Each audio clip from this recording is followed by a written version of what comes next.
페미니즘은 당신을 해치지 않아요. 33번째를 시작하도록 하겠습니다.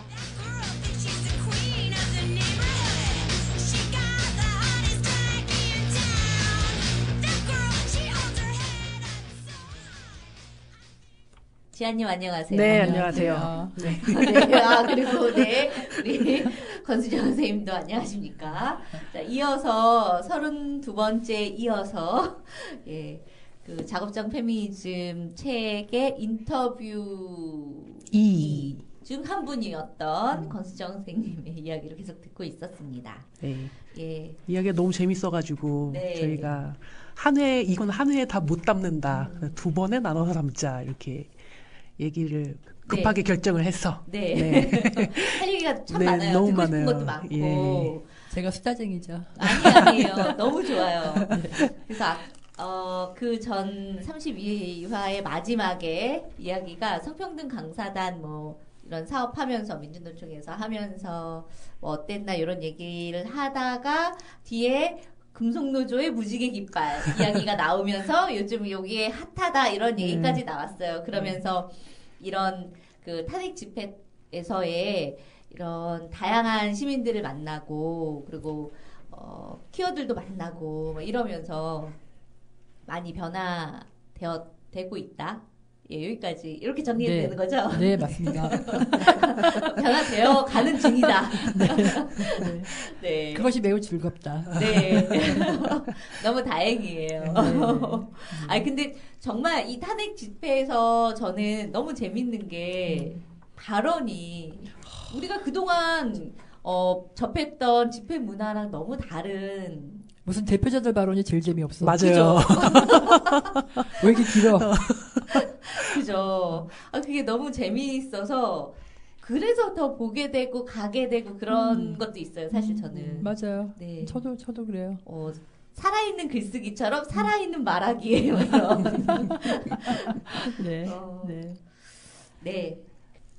지금은 민주노총 부위원장이시고 네. 2020년에 금속노조로 네. 올라오셨죠. 네. 네. 그러면은 아까 지난번에 얘기한 사내하청지회 현대자동차 사내하청지회는 해고된 지 18년 18년일 때 금속노조 올라갔으니까 네.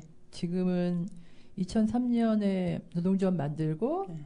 바로 7월 달에 6월 달에 해고가 됐었으니까 22년 됐네요. 해고된 지. 네. 어쩌면 좋아. 22년 됐네. 세상에 어떻게 이렇게 살아.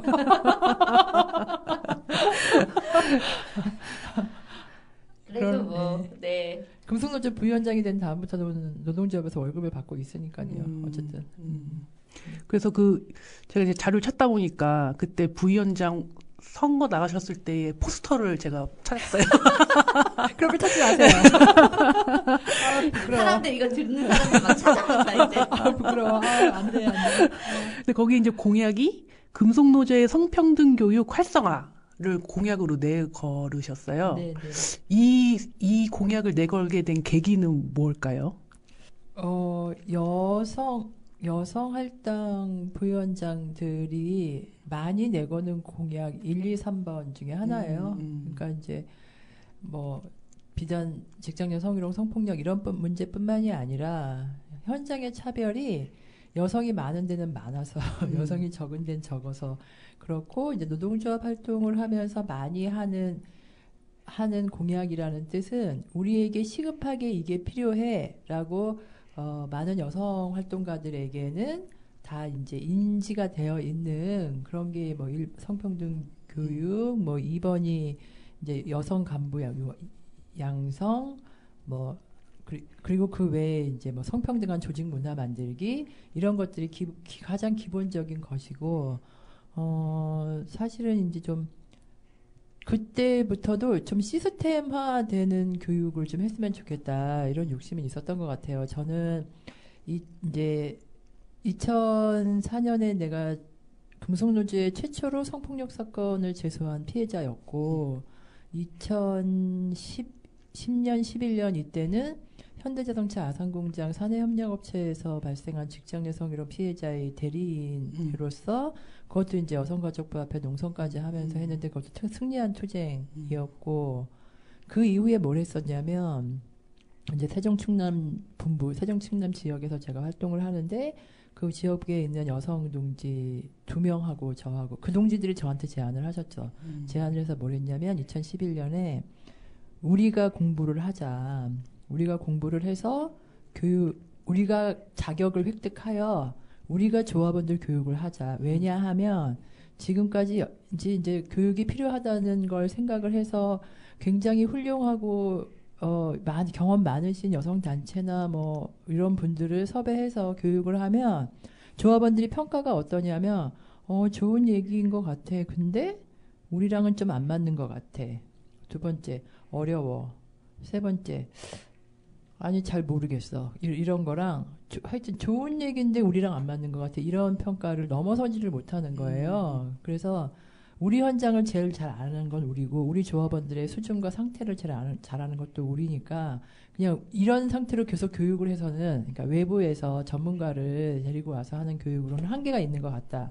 그래서 우리가 배워서 우리가 하자라고 그 동지들을 제안을 해서 그때는 아직 성평등 강사단 양성교육이 고 1, 2년 후에 만들어져요. 그래서 그때는 그냥 여가부 산하의 양성평등교육진흥원에서 하는 직장내 성희롱 예방교육 과정을 셋이 다 이제 그 동지들을 먼저 하고 있었고 나한테 제안을 해서 했고 그러면서 우리가 고민했던 게 뭐냐면 이거는 법정 의무교육이기 때문에 단협을 맺을 수 있는 사업장은 의지를 가지고 회사랑 합의하면 된다 이거는. 그래서 그거를 회사에게 강제하고 어차피 해야 되는 교육이니까 노동조합에서 강사를 섭외할 수 있게 해라라고 합의하면 되는데 이거 별로 어려운 것도 아니에요. 돈이 더 드는 것도 아닌데 회사 애들이 제일 싫어하는 건 돈 드는 건데 어차피 들어야 될 돈인데 그걸 왜 못하냐. 그걸 그렇게 해서 우리가 그 교육을 들어가서 하자라는 꿈을 그때 그 동지들이랑 꾼 거예요.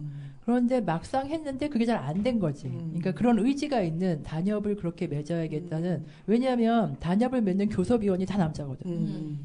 그러니까 이제 그리고 이런 얘기를 아직 현장에서 크게 얘기할 수 있는 여성 간부가 그때만 해도 강사단 교육도 아직 없었던 상황인 거죠. 그러니까 우리가 밖에서 그렇게 해서 할 수 있는 게 한계가 있었던 거고 그게 이제 한 10년이 지나서 거의 10년 지나서 제가 이제 부위원장 올라오면서는 나는 그걸 해봐야겠다라는 생각을 이제 올라가면 그때 꿈꿨던 걸 한번 해봐야겠다는 생각을 한 거고 마침 잘 맞아서 그것을 해본 거죠 이제 실제로. 예.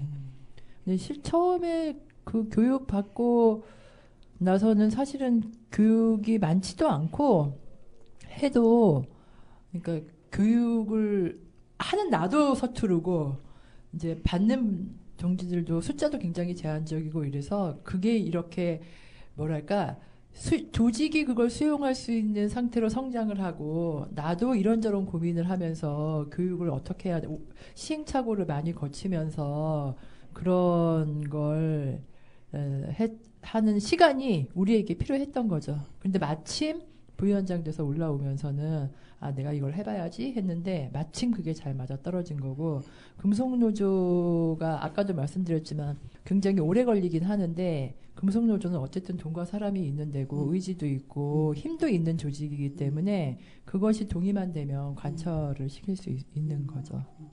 제가 처음에 성평등 교육 하러 갔을 때 저 지금도 생각나요. 교육을 했어요. 남성 50대 남성분들이 이렇게 한 50명 넘게 70명이 앉아있는 조합원 교육을 했는데 교육이 끝났어요. 그랬는데 처음 교육을 시작할 때부터 앞에서 두 번째에 앉은 분이 엄청 화가 나 있어 그냥. 그래가지고 팔짱을 딱 끼고 이렇게 다리를 꼬고 이렇게 앉아가지고 이렇게 앉아가지고는 너 얘기 좀 한번 해봐 막 이런 태도로 앉아 계속 교육을 하는데 계속 거슬리는 거예요. 그런데 이제 끝나고 났는데 끝나자마자 제 교육은 마무리하겠습니다. 이랬더니 손을 번쩍 들고는 나 질문 있는데 나 질문해도 돼요? 이러죠. 네 하세요. 이게 성폭력도 알겠고 뭐 성희롱 뭐 그거 다 나쁜 건 알겠는데 아니 내가 딸내미한테 뽀뽀하고 싶어서 뽀뽀하며 그것도 성희롱이야? 아니 이게 말이 돼? 이런 근데 제가 그때 지금은 그런 질문을 하면 아유 저런 안 돼요. 뭐 따님한테 물어보면 따님이 좋아해요 그거? 그리고 만약에 따님이 그런 거에 훈련되면 아무나 너 이쁘다고 아무나 와가지고 뽀뽀하고 그런 거에 그럼 큰일 나죠. 그건 동의받아야 되죠. 이렇게 얘기를 할 텐데 그때는 뭐랄까 그 질문이 딱 나왔는데 어떻게 저런 질문을 할 수가 있어? 성폭력 범죄자. 딸한테 미치가 막 이렇게 뭐라고 대답을 내가 하긴 했어요. 근데 뭐라고 대답했는지 기억도 안 나고 너무 당황을 한 거야. 처음 하는 교육에서. 그래서 한동안 나 교육하지 말아야겠다. 저런 질문하는 사람들한테 나 모르겠다 막 이랬었는데 그런 것처럼 이제 교육을 하면서 뭐 그런 시행착오 어떨 때는 뭐 기술적인 갔는데 뭐 동영상이 플레이가 안 된다든지 뭐가 이런저런 환경인 줄 알고 갔는데 그러니까 뭐랄까 응급조치가 필요한 상황들을 여러 번 그러니까 뭐랄까 나도 훈련될 시간이 필요했고 조합원들 혹은 간부들도 우리가 이제 미투 이후에 그건 좀 바뀌거든요. 그게 시간이 잘 맞은 게 내가 부위원장 된 시기가 미투 이전에는 그냥 정체된 상태로 하나도 변하지 않았다는 느낌이고 그때도 변하고 있었겠지만 미투 딱 지나고 나니까 현장에서 그 이전과 이후 조합원들의 교육받는 태도가 달라져요. 남성 조합원들의 여성 조합원들은 말할 것도 없고 여성 조합원들은 엄청 집중력이 좋고요.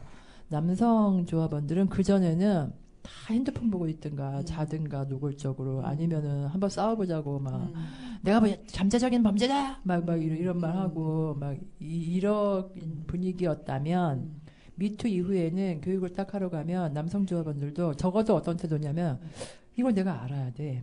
잘못하면 나 성폭력으로 제소돼서 한순간에 아웃될 수 있어. 약간 이게 있는 거예요. 그러니까 처신을 잘하기 위해서라도 요거를 알지 못하면 훅 가는 수가 있다. 이게 이제 왜냐하면 우리 노동조합이 있기 때문에 직장 내 성희롱이나 이런 게 있으면 거의 피해자 요구에 따라서 그냥 처리를 다 해버리고 초반에는 회사들이 굉장히 저항 많이 했었는데 이제는 이 문제는 커지면 개쪽만 당한다. 그냥 뭐 돈 드는 것도 아니잖아요.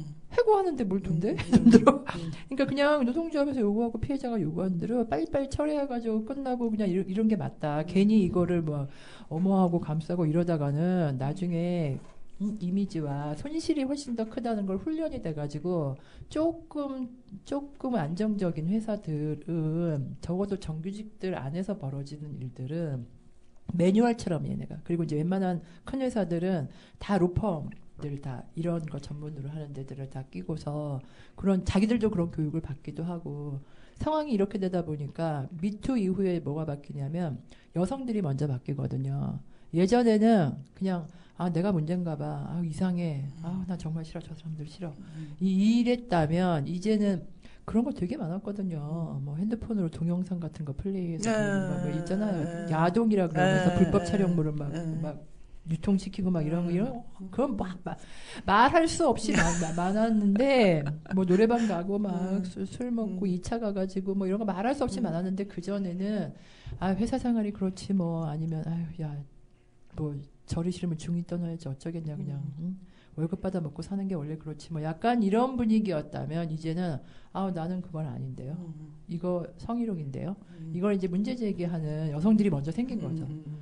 그런데 이거를 평생 그렇게 살아온 남자들은 아직 이걸 받아들일 준비가 안 돼 있는데 그러니까 이제 먼저 사고를 치는 분이 먼저 잘리고 뭐 다른 공장으로 전출이 되고 막 이게 막 굉장히 커져가지고 파렴치범처럼 막 당하고 이런 일들이 이제 마치 무슨 케이스처럼 사업장마다 막 이러고 한바탕 그러고 난 다음에는 이제 태도들이 다 굉장히 많이 바뀌는 그런 시기를 지나고 있는 게 딱 제가 부위원장이 됐을 때의 시기였던 것 같아요.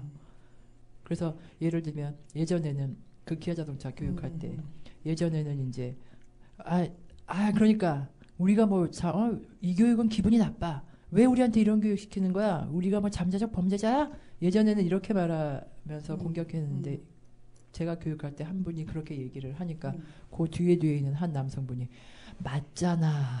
그냥 좀 들어. 이제 이런 분위기가 된 거죠, 이제. 아직 변화되지 못해서 반발하는 사람이 있으면 저쪽에서 야, 조용히 해. 그냥 들어.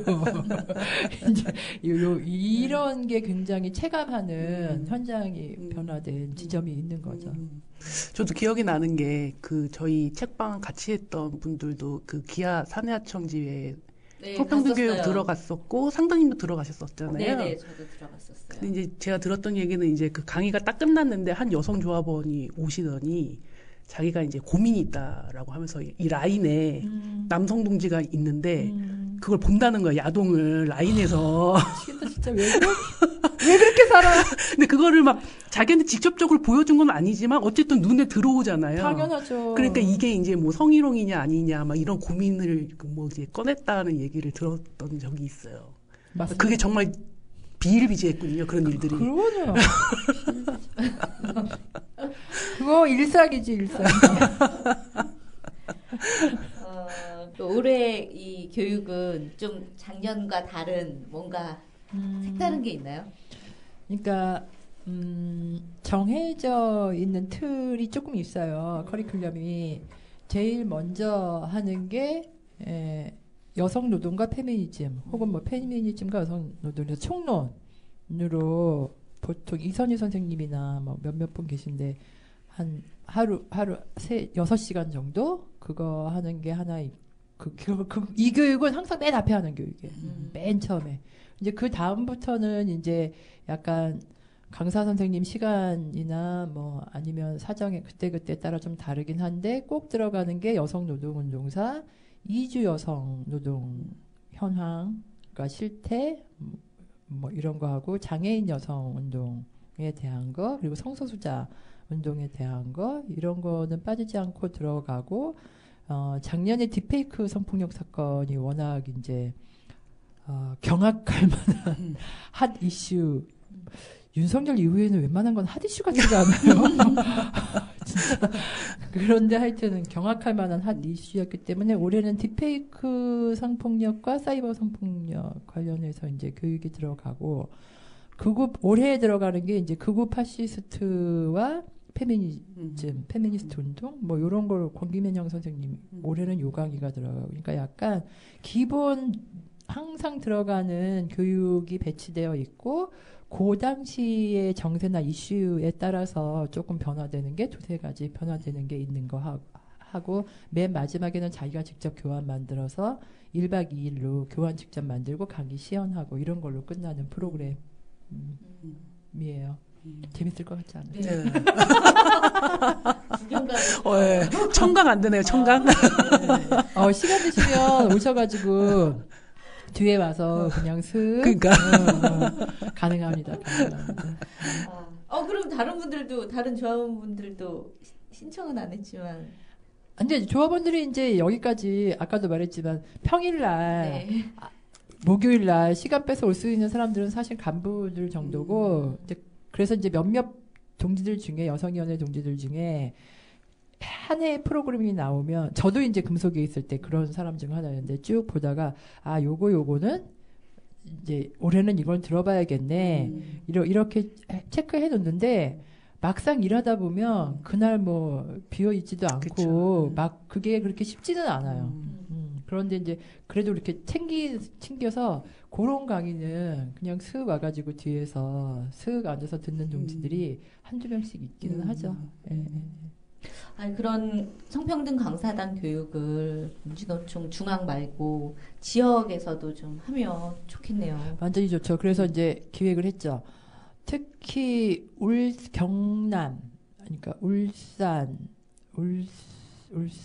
그리고 창원 이쪽에서 하나를 유치를 해주면 되겠다 해가지고, 그때 이제 이게 하려면 돈이 또 필요하잖아요. 그래서 이제 현대자동차 지부에 얘기하고, 그래서 돈도 마련이 되고, 그리고 이제 가맹 조직들별로 쭉 확인해서 이제 인원이 그래도 20명 넘게 한 30명 정도는 있어야 유치를 하니까 다 이제 준비가 됐어요. 그런데 실패한 게 뭐냐면 강사 선생님들이 거기까지 하루를 내가지고 갔다 오는 게 그 많은 강사들이 88시간이잖아요. 그걸 맞추는 게 안 되더라고요. 지방이. 그러니까 대한민국 특별공화국 진짜. 정말 어처구니 없는 이유긴 한데 모든 인프라가 또 네, 서울에 다 집중돼 있는 게 또 실감이 나는군요. 네. 그래서 지역에서 검증된 그리고 저희는 이제 이게 페미니즘 페다고지를 목표로 하고 있기 때문에 뭐 무슨 굉장히 훌륭하고 아름다운 뭐를 뭐 공부한다 이런 게 아니라 아까 강의 교환 잠깐 말씀드렸는데 여성의 삶과 현실 그리고 다양성 그리고 페미니즘 차별 없는 세상을 위한 평등 존중 뭐 이런 키워드로 있는 것에 검증된 그리고 지금 현재 현역에서 운동을 동시에 하고 있는 약간 이런 기준이에요. 그래서 강사 풀을 보면 단체나 활동하고 있는 동지들이지 굉장히 여성주의 관련해서도 이론 뭐 이런 거 성별임금 격차 이런 거 얼마든지 있는데 그런 거 오히려 이제 성별임금 격차 이런 것도 오히려 우리 간부들이 왜냐하면 성별임금 격차 현장 상황을 가장 잘 알기 때문에 이런 방식으로 강의를 배치를 하고 있기 때문에 사실은 이분들이 사실은 민주노총에 대한 애정을 가지고 제가 의뢰하면 거절하지 않으세요. 그러니까 자기들 일정이 굉장히 바빠도 이거는 빼주는 거고 몇몇 분들은 요때 되면 기다리셔. 이제 전화 올 때 됐는데 그래서 전화 드리면 안 그래도 전화 올 때 됐다고 생각하고 있었어요. 뭐 이러면서 이제 근데 해마다 교원도 받고 오세요. 그런 분들이 있는데 이런 레벨에 맞추어서 지역 안에서 찾는 건 굉장히 어렵고 이거를 그럼 서울에 있는 분들이 거길 갔다 오셔야 되는데 어떤 교육은 하루 8시간 교육이고 어떤 교육은 뭐 3시간, 4시간 교육인데 그러면 사실 3시간, 4시간 교육도 하루가 걸리거든요. 울산 이런 데 왔다 갔다 하면. 그러니까 이걸 빼가지고 그걸 하는 게 그게 안 되더라고요. 눈물을 머금고. 그래서 못했나요? 못했죠. 그래서 추진하다가 그게 안 맞아가지고 못했죠. 선생님들을 섭외해서 하는 게.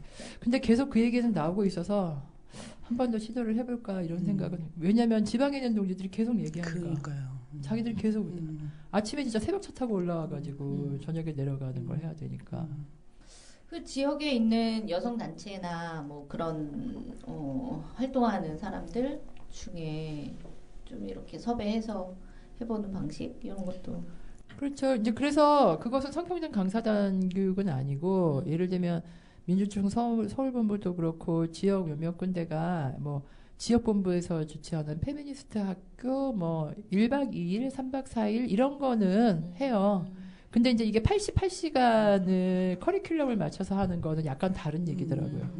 예.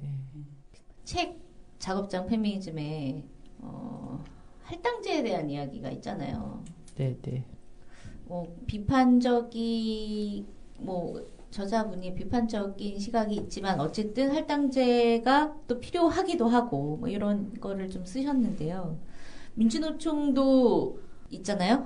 예. 네. 그리고 이제 해마다 어떻게 할당제 이후에 어떻게 여성 간부들이 늘어나는지 이런 것도 좀 표로 정리되어 있었던 게 기억이 나는데 어떻습니까? 할당제에 대한 비판도 있고 이제 한계도 있기도 하고 그러니까 한계는 어떤 한계냐면 이제 남성이 많은 사업장에서 여성 할당 대의원을 이제 하라니까 예를 들면 뭐 30%야 아니면 이제 남성이 굉장히 많은 사업장들은 보통 15% 이렇게 할당제 하는데 10% 이렇게 할당제 하는데 그렇게 해서 할당제를 해놓고 여성은 교섭위원회에 안 끼워주는 거죠. 그러니까 그러니까 권한은 안 줘. 그런데 대의원이라고 여성과 관련된 이슈 뭐 직장 내 성희롱이거나 뭐 차별과 관련된 이슈가 터지면 이 대의원한테 다 맡겨. 근데 이 대의원한테 실권은 없어. 교섭은 지네가 해. 뭐가 안 맞잖아요. 그러니까 이제 이제 그런 사업장의 여성 동지들은 할당제 하기 싫다, 할당대원 하기 싫다 이러는 거고 그래서 어떤 동지들은 그냥 일반 명부로 그냥 나가버리죠. 그러니까 이제 경선해서 남성 동지랑 경쟁해서 차라리 대의원해서 그렇게 하면 그거는 그 교섭 위원도 되고 뭐 이렇게 할 수 있으니까 그렇게 하는데 오히려 이제 할당제를 깍두기처럼 그냥 무늬만 여성을 해주는 그런 데들에서 이제 계속 문제 제기가 나오고 있는 게 하나가 있고 다른 하나는 민주노총 자체가 여성 조합원이 굉장히 많이 늘었어요.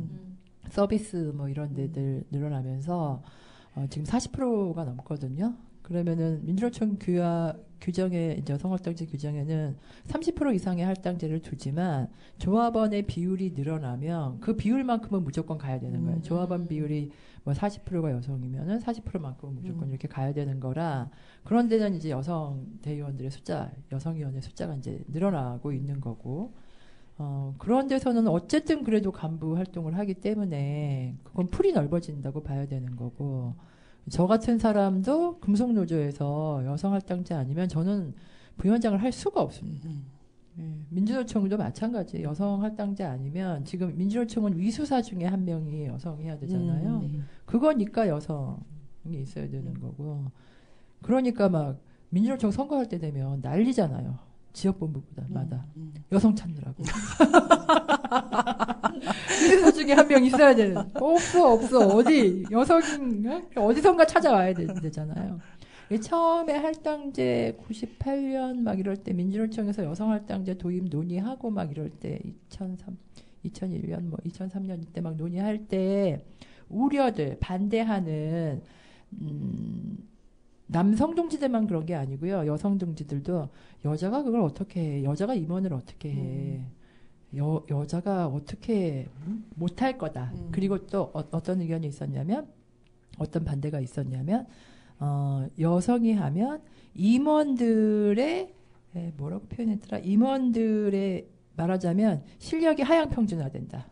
여성이 끼면 약간 이런 표현 이런 게 되게 많았죠. 그런데 이제 지금에 와서는 그런 얘기는 다 없어진 거고 사실 그때 그런 얘기하고 이런 얘기를 지금도 하는 분들이 있거든요. 그럼 제가 하는 얘기가 있어요. 야 남성 임원이 지금까지 사고 친 게 얼마나 많은지 하면 나 책 쓸 수 있는데 당신들한테는 사고 칠 기회를 준 거야. 그렇게 해서 성장할 기회를 주는 거야. 여성한테는 그 기회를 안 주는 거야. 임원을 준다는 건 그에게 검증될 기회를 주는 거야. 사고도 그 남자만 쳤어. 왜? 여자는 기회가 없으니까 사고 칠 기회가 없었던 거야. 맞아. 여자가 임원을 하면 실력 없는 임원도 있을 수 있고 뭐가 부족할 수도 있지. 그건 남자 안 그러니? 그건 똑같은 거야. 내가 생각하기에 여자보다 남자가 더 많을걸? 이게 이제 아마 여성과 남성이 동수로 임원을 하면 남자가 사고 칠 확률이 더 많을걸? 이제 이런 거죠. 그게 현실일 거예요. 아마도.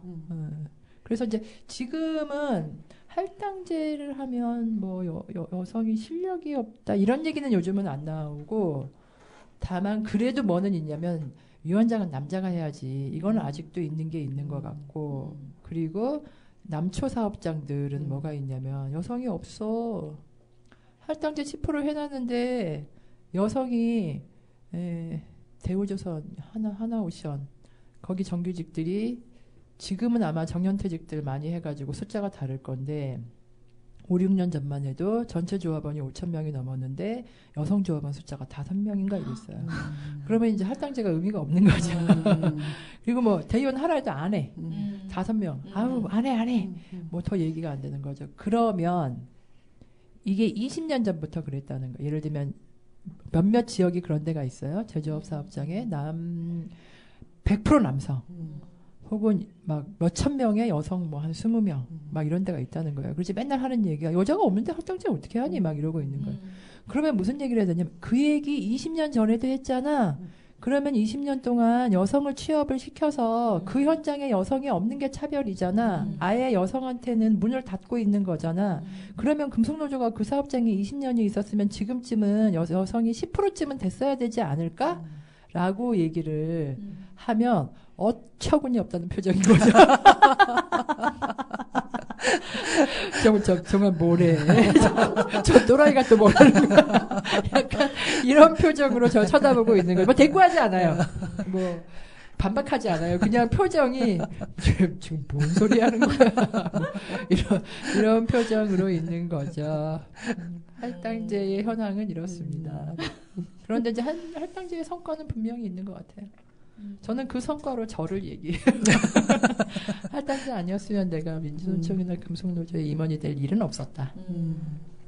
그 아까도 얘기하셨고 지금도 이제 뭐 어쨌든 여성 위원장 혹은 여성이기 때문에 여성의 문제를 다 여성위원장에게 주거나 아니면 여성인 간부에게 주거나 이런 방식에 대해서 이제 문제제기 책에서도 문제제기하고 있고 이제 문제 있다고 생각하시잖아요. 근데 그런 것을 이제 그 다른 남성 간부들하고 이야기하면 당연한 거라고 얘기하겠죠?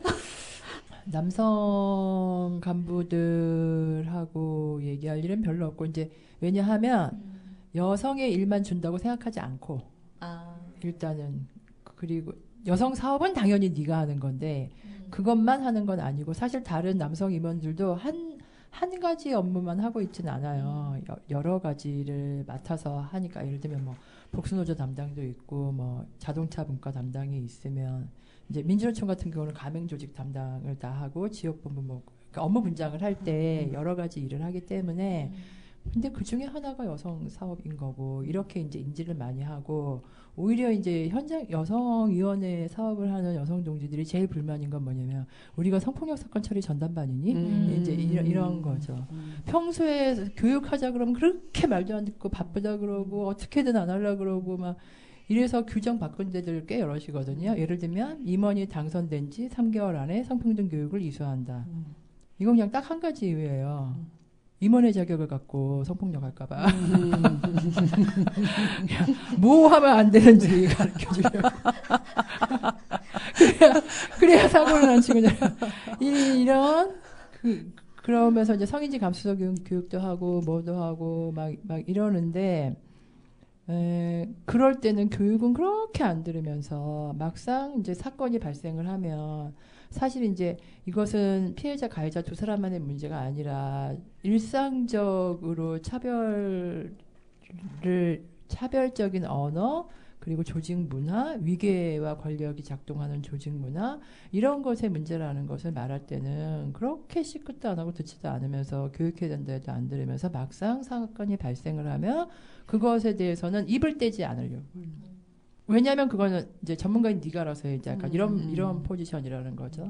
그러다가 문제가 생기면 그 여성위원 니네가 먹고 죽어 약간 이런 태도 문제 제기는 또 여성위원회한테 하고 그러니까 이제 이거에 대한 피해 의식이 여성 사업을 하는 동지들한테 되게 많고 실제로 작년에 여성위원회에서 이제 여성위원 동지들이 제안을 해서 치유와 소통과 치유 수련회 이런 거를 1박 2일로 한 적이 있는데 이유가 뭐였냐면 다수의 가맹산하 조직의 여성사업 담당하는 동지들이 신경정신과 약을 먹고 있거나 휴직을 3개월 신청했거나 아니면 일을 못하겠다고 이제 변경 신청을 하거나 아픈 동지들이 되게 많았던 거죠. 그게 다 이제 성폭력 사건이나 이런 직장 내 괴롭힘 이런 사건의 처리 업무를 전담하다 보니까 생기는 문제인데 이제 이게 조직마다 예를 들어 1년에 한 건이다 이러면 상관이 없는데 이게 이제 많아지는 경우 혹은 굉장히 그 가피해자 간의 쟁점이 첨예한 경우 뭐 이런 경우에는 이것을 한 사람이 감당할 수가 없는 일인데 거기만 쳐다보고 있으니 이 사람은 조직의 처리와 피해자의 고통 사이에 끼어가지고 어쩌지를 못하는 상태가 되어 있는 여성위원 동지들이 많았던 거죠. 그래서 이제 다른 거 다 필요 없고 좀 편하게 근데 또 그 동지들의 고통이 뭐냐면 말할 수 없다는 거예요. 성폭력 사건의 특성상. 그러니까 누구한테 예를 들면 하소연을 해야 되는데 너무 힘드니까 나 지금 막 이런 상황이야. 그래서 나 지금 너무 힘들어 말을 해야 되는데 그 말을 못 하는 거죠. 그러니까 다 우리 표현으로 먹고 죽고 있는 거죠. 이제 그런 상태이기인데 그게 처음에는 말을 안 하니까 모르는데 이제 작년 연말쯤 됐는데 이런 상태인 것이 확인이 되어서 그래 가자. 다른 거 하지 말고 치유.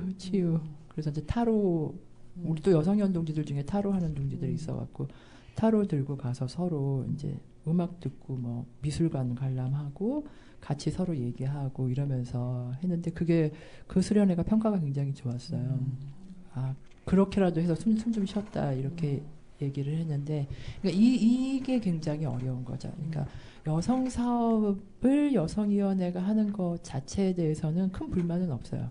그리고 이제 그거는 어쨌든 노동안전이 있고 뭐 조직 사업이 있고 이렇게 여러 업무가 있는 거고 그중 하나의 업무인 거고 근데 예를 들면 노안 동지들 얘기해 보면 아 노안은 왜 노안한테만 시키는 거야 이런 불만이 거기도 있어요.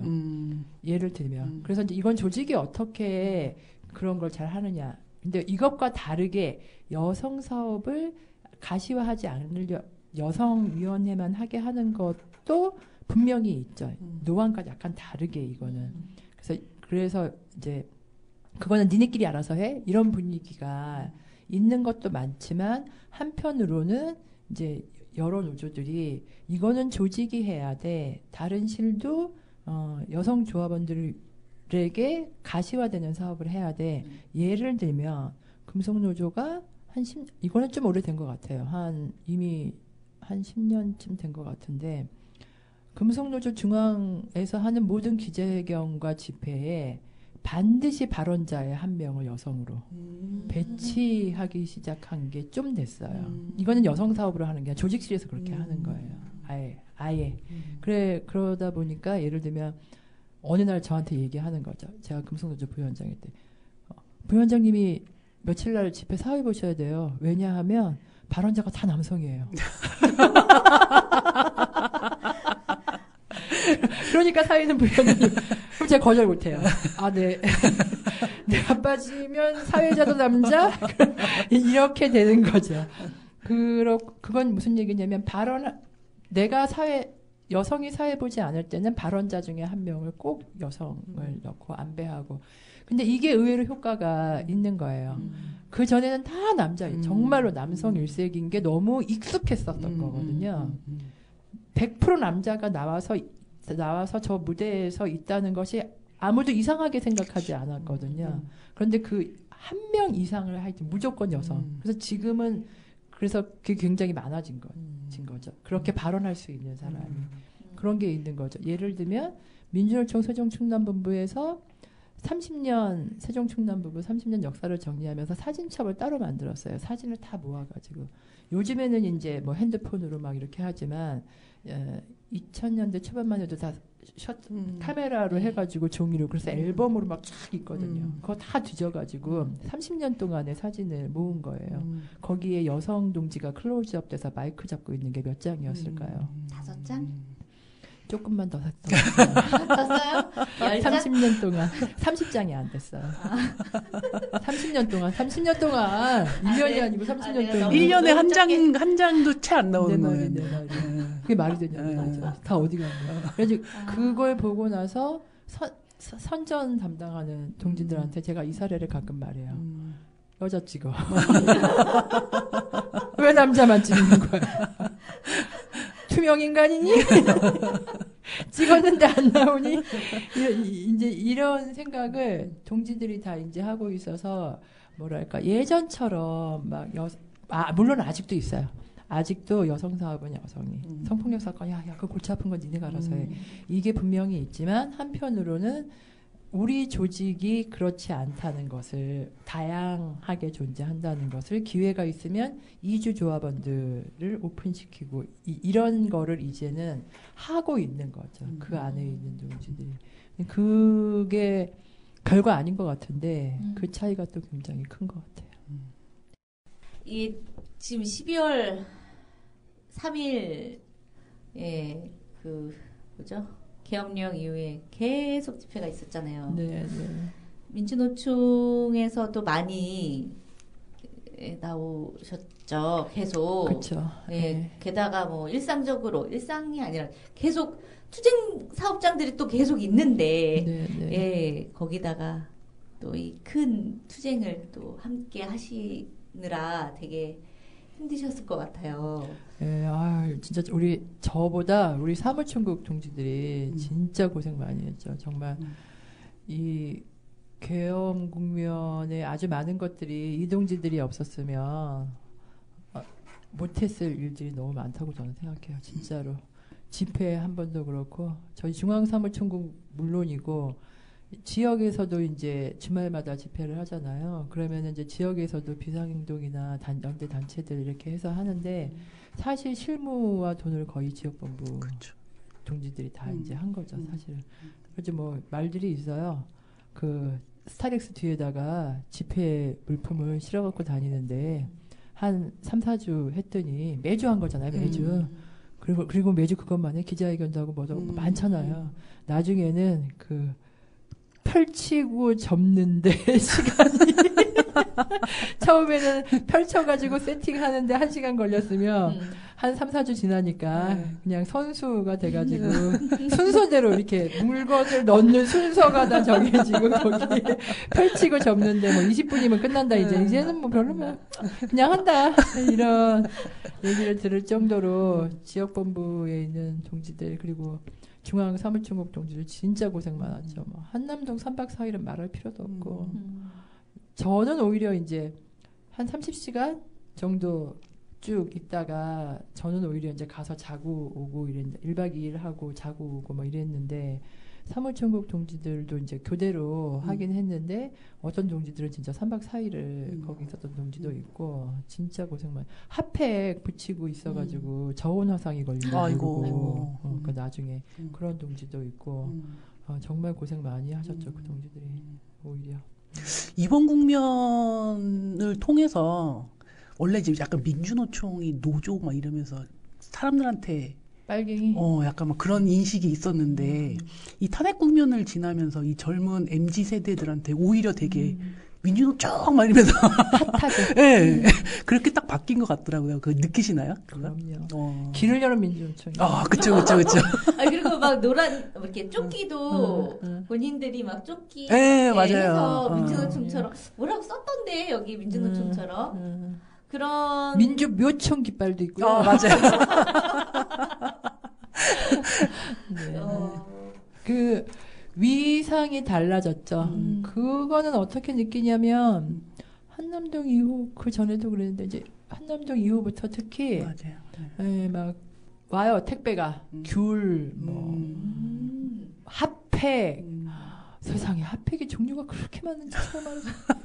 깔고 하는 핫팩, 조끼형 핫팩, 뭐 발바닥에 뭐 신발 안에 얹는 것도 이렇게 생긴 거 저렇게 생긴 거 사이즈 뭐 하여튼 그런 걸 막 보내주세요.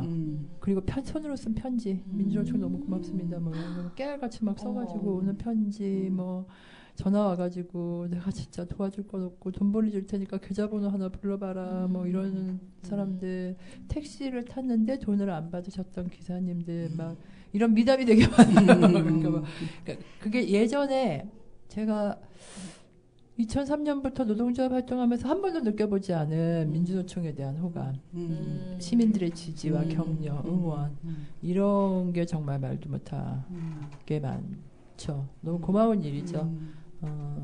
헌신적으로 한 것도 있는 거라고 생각을 하고 고맙고 한계라고 느껴지는 건 이제 사실은 12월 3일 개원 밤에 10시 20분이었죠. 제가 실시간으로 텔레비전으로 그냥 우연히 보게 됐는데 자려고 누워가지고 리모컨 돌리다가 이제 그러고 있는 걸 봤는데 그러고 나서 이게 뭐야 이러고 이제 임원 텔방 상집 텔방에서 이제 이게 뭔 상황이냐 이러고 확인하고 이제 바로 민주노총은 여의도 국회 앞으로 모여라 이제 그게 지침이라서 제가 11시에 출발을 해서 1시쯤 도착을 하거든요. 그리고 나서 2시 20분 2시 반 그때경에 비상중집을 그 앞에 판매원대 국회 앞에 있는 판매원대 천막에서 비상중집을 하고 거기서 총파업 결정을 해요. 근데 한계는 것은 민주노총의 위상도 올라가고 전체 국면에서 이제 사회적으로 이제 호감도가 높아지고 민주노총의 말을 귀담아 들어주고 뭐 이런 게 있는가 하면 우리 조합원들이 광장으로 나오지 못한 점은 그러니까 예를 들어 총파업을 선언해도 실제 총파업을 하는 건 금속노조 그쵸. 일부밖에 안 되고 이것이 우리를 굉장히 이 국면 내내 굉장히 고통스럽게 했어요. 그러니까 해야 하는 투쟁이 뭔지는 알아. 광장의 열망도 민주노총에게 기대해. 우리를 쳐다보고 있어. 우리는 잘하고 싶어. 그리고 잘하고 싶은 문제가 아니라 넘어서 이거는 안 하면 안 돼. 계엄을 했는데 파면이 인용이 안 됐어. 만약에. 그럼 어떻게 해야 돼? 그럼 끝장이고 전쟁이야. 이거는 그냥 무조건 싸워야 돼. 총파업해야 돼. 근데 계속 우리한테 뭘 짓누르냐면 지도부가 결정한다고 되는 게 아니다. 현장과 광장이 온도 차이가 너무 심하다. 이게 도대체 무엇을 말하는 거냐에 대한 우리 내부의 평가와 해석, 평가 해석 그것이 필요한데 이제 여러 가지 진단도 하고 하지만 그것을 이렇게 하면 바뀔 수 있어 라고 아무도 자신 있게 말하지 못하는 상태에 우리가 지금 놓여 있는 거죠. 그래서 이제 우리 조합원들의 상태, 우리 조합원들을 어떻게 이 국면에 확인된 이 조합원들과 이 이후에 이제 삶은 계속 되니까 예를 들면 이제 대선 국면이잖아요. 바야흐로. 그럼 대선이 끝나고 나면 지금 상태로 보면 민주당 이재명 씨가 대통령에 당선되는 건데 그러고 나면 우리는 또 뭐 이재명 씨가 민주노총에 굉장히 호의적이면 모르겠는데 알 수 없는 거잖아요. 예상되는 반응이 있고 보수라고 선언했는데요, 뭐. 중도 보수잖아요. 그러니까 이제 그리고 노동 시간 문제나 뭐 여러 가지 이제 현안 문제에서 쟁점으로 걸릴 때 우리는 싸움을 해야 되는데 이때 우리 조합원들과 조합원들에게 어떤 비전을 제시하면서 설득하여 투쟁을 계속할 수 있을 것인가에 대해서 굉장히 고민스러운 것이 있는 것이죠. 그리고 이제 지금 당장의 고민은 또 뭐가 있냐면 오늘 이제 전철 타고 2시간을 오면서도 계속 생각한 건데 윤석열이 계엄을 딱 선포한 그 순간 저는 대선 국면과 개헌 국면이 동시에 열렸다고 판단하고 있거든요. 이거는 뭐 걔를 대통령으로 놔두고는 할 수가 없으니까 책임자 처벌해야 되고 그러면 다시는 이런 일이 발생하면 안 돼. 어떻게 시민을 향해서 총을 겨누니 대통령이라는 새끼가. 그러니까 안 돼. 그럼 재발 방지해야 되잖아. 그럼 헌법을 어떻게 바꿔야 되니가 저는 논리적으로 그건 그냥 그때 그 국면은 이미 열려 있는 건데 근데 이 개헌이라는 것이 단순히 대통령제를 뭐 어떻게 조금 손봐가지고 뭐 중임제로 할지 뭐 임기를 몇 년으로 할지 이런 수준으로 각각의 그 보수 양당 민주당과 뭐 국민의힘이 자기들한테 더 이익이 되는 게 어떤 건지 뭐 계산하고 뭐 이런 거 수준으로 하는 개헌은 개헌이 아니야. 그건 재발 방지가 안 돼. 그러면 우리가 바라는 개헌은 새로운 사회계약이라는 표현을 코로나 이후에 유럽 노동조합들이 많이 썼던 표현이거든요. 그러니까 지속 가능한 세상을 위한 새로운 사회계약. 지금까지처럼 물신주의 그 자본을 찬양하면서 자본주의의 삶, 소비를 중심으로 하는 이런 나머지를 다 파괴하면서 하는 이런 것으로는 지속 가능하지 않다. 지구별이. 인간의 관계가 그래서 이것을 새로운 사회계획으로 바꿔야 된다 이런 담론이 이제 유럽 이제 선진국이라고 우리가 얘기하는 그런 나라들이 이제 많이 했는데 국제 노총이나 이런 데서 제가 보기에 필요한 것은 우리가 지금 이번에 개헌 담론은 약간 새로운 우리 사회가 지속 가능하기 위하여 차별과 혐오가 아니라 이번 광장에서 알게 된 시대 정신 평등과 연대의 시대 정신을 기반으로 하여 우리가 새로운 사회계약을 만드는 운동의 과정이 이 개헌의 담론을 얘기하면 하는 과정이 되었으면 좋겠다라고 생각을 하는데 그렇게 하기 위해서 총론은 좀 품위 있고 강론은 좀 유능하고 실사구시해서 이랬으면 좋겠는데 나의 한계는 너무 많구나. 이걸 어떻게 하면 좋지? 약간 이런 고민을 오늘 오면서 하고 왔는데 그게 지금 현재의 과제로 있는 거라고 저는 생각하고 있어요. 우리 단순히 뭐 민주노총뿐만이 아니라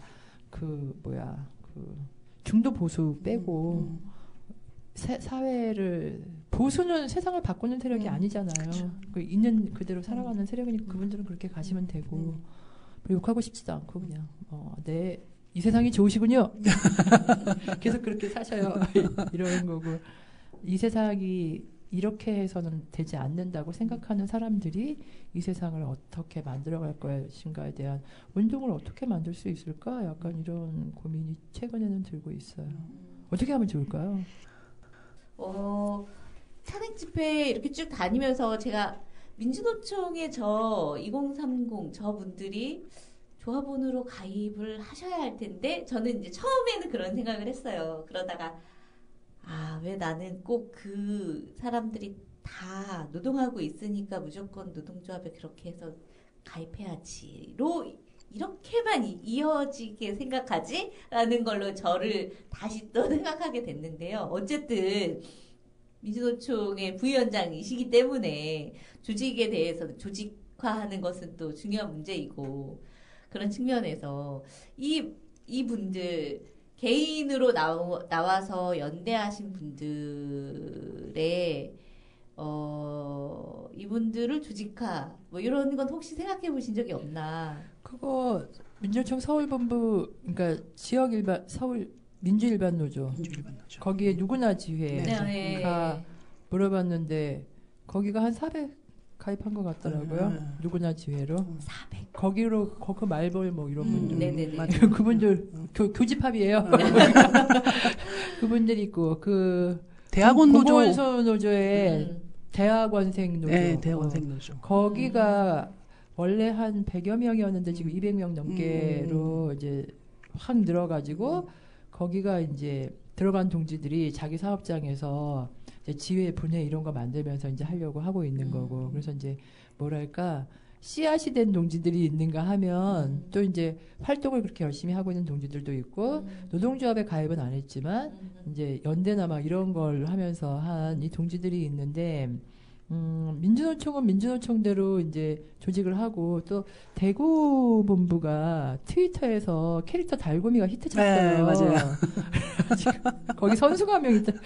파워 트위터리야? 뭐 이런 분들이 거기 젊은 분이 있어가지고 거기가 히트쳤는데 그래서 달고미 지부 뭐 약간 이래가지고 그러니까 당장 노동조합으로 가입시키는 게 아니라 약간 노동법 강자니 뭐 이렇게 약간 단계를 거쳐서 조직화하는 이런 걸 하고 있고 그러니까 사실은 하고 있는 거죠. 민주노총은 직접 가입받는 조직이 아니라 각각의 조직의 총연맹이기 때문에 이런 데들이 하고 있고 그걸 총화하면서 모으고 이제 청년위원회에서도 이제 세상을 바꾸는 뭐 이렇게 해서 청년들과 함께 사업하고 있는 게 하나 있고 이런 것들이 지금 사실은 이런저런 시도들이 있는 거고 저는 그것도 굉장히 유의미하고 이 사람들이 숫자도 작지는 않은 데다가 이 사람들의 에너지가 지금 아직까지는 엄청 넘치는 상태라서 이것이 어떤 활력이 될 수 있나 약간 이건 아직 조심스럽긴 하지만 그런 게 하나 있고 아까도 말씀드린 것 같은데 이번 국면의 성과 단지 민주노총의 성과가 아니라 이번 국면의 성과는 예를 들면 한남동에서 제가 처음 1박 2일 동안 30시간을 있으면서 한 200명의 얘기를 들은 것 같아요. 시민들 얘기를. 그분들 어디 가서 학습하고 오나? 왜 이렇게 많은지. 말 다 저래 진짜. 진짜 밤을 새서 듣는데 넋을 놓고 듣다 보면 1시간 지났고 허리는 아파 죽겠고 막 이런 상황인 거예요. 와 진짜 말들 너무 내가 어떻게 살아가는지 내가 누군지 내가 이 광장에서 무슨 생각을 하는지 앞으로 세상이 어떻게 변했으면 좋겠는지 이미 다 그때부터 얘기했어요. 그분들은. 아무도 이거에 갇혀서 윤석열 하나 끌어내리면 땡입니다. 집에 갑시다. 이렇게 말하는 사람이 없다는 거예요. 거기에. 그 많은 집단적인 성찰. 대한민국 사람들 남이 말하는 걸 잘 안 듣거든. 토론 문화 없고. 그런데 우리가 그 광장에서 그걸 굉장히 많이 한 거예요. 말하는 걸 듣고 말하는 걸 듣고 말하는 걸 듣고 공감하고 환호하고 깃발 흔들고 응원 만들고 막 이런 걸 한 거잖아요. 이 경험이 우리에게 뭘 남겼는지는 전 좀 봐야 된다. 좀 아주 조금 두고 보면서 여러 방면에서 이것은 돼야 된다인데 그게 필요하고 하나는 2030 특히 여성 청년에 대한 분석은 이미 여러 곳에서 막 사람들 모아가지고 들어갔는데 지금까지 본 것은 여성 노동자의 관점으로 그걸 보지 않는.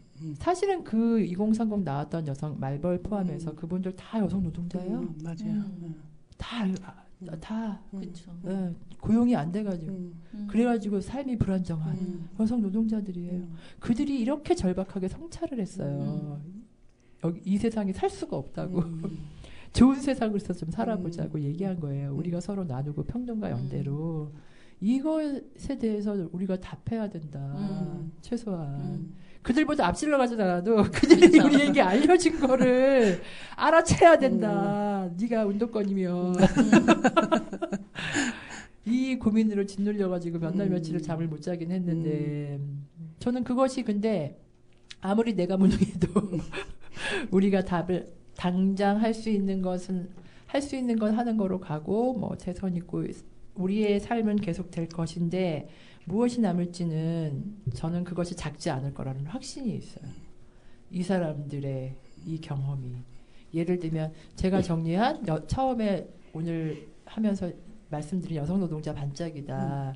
69명의 여성들의 이야기로 금속노조의 20년을 한번 성찰을 해봤었는데 나는 그 소중한 사람들, 그 한 사람 한 사람의 성찰을 우리 모두가 너무너무 감동을 많이 하면서 들어서 이것이 이 세상을 빛나게 하고 밝게 할 것이다 라는 확신이 저는 있습니다. 평등과 연대의 시대 정신으로. 고맙습니다. 지금 마지막 발언까지 다 해주신 거죠? 네. 아우 깔끔한 시계를 진행에. 보니까 시간이 그렇게 된 것 같은데요. 감사합니다. 왜 이렇게 시간이 빨리 가나요? 그러게요. 언제 또 기회가 되면 아, 네. 또 한번 이거 완전 재밌네요. 그죠? 네, 불러주세요. 또 와주시면 좋을 것 같아요. 2시간 또 생각하면서 뭐, 여성 노동에 대한 이런 이야기들 좀 좋네요. 한번 해주시면 좋을 것 같아요. 뭐 기획해서 재밌는 거 많아요. 그러니까요. 오늘 조금 얘기하면 자, 오늘이 시작이다. 네, 앞으로 계속 더 불러주시면 네. 언제든지 와서 너무 재밌습니다. 진짜 부릅니다. 네. 그럼요. 진짜 옵니다. 좋습니다. 네. 예, 그러면은 저희 마지막 음악 들으면서 네. 예, 마무리를 할까 하는데요. 그 노차사 노래를 골라오셨어요. 예, 네. 여성 노동자 노래가 그래도 있으면 좋지 않을까 생각하고 했는데 생각난 게 사계였습니다. 네. 네, 사계 마지막 곡으로 들으면서 저희는 34화에서 만나나요? 네. 네. 34화에서 만나뵙도록 하겠습니다. 오늘 나와주셔서 감사합니다. 감사합니다. 네, 감사합니다. 빨간 꽃 노란 꽃 꽃밭 가득 피어도 하얀 나비꽃 나비 담장 위에 날아도 따스한 봄바람이 불고 또 불어도 이 시은 찰도 돈에 돌아가네 흰구름 송구름 탐스러운 애기구름 짧은 샤스 짧은 치마 뜨거운 여름 소금 땅 비지 땅 흐르고 또 흘러도 이 시은 찰도 돈에 돌아가네 저 하늘엔 별들이 밤새 빛나 찬바람 소슬바람 산 넘어 부는 바람 간밤에 편지 한 장 적어 실어 보내고 낙엽은 떨어지고 쌓이고 또 쌓여도 미싱은 잘도 돈에 돌아가네 흰눈이 온 세상에 소복소복 쌓이면 하얀 공장 하얀 불빛에 하얀 얼굴들 우리네 청춘이 저물고 저물도록 미싱은 잘도 돈에 돌아가네 공장엔 작업등이 밤새 비추어 빨간 꽃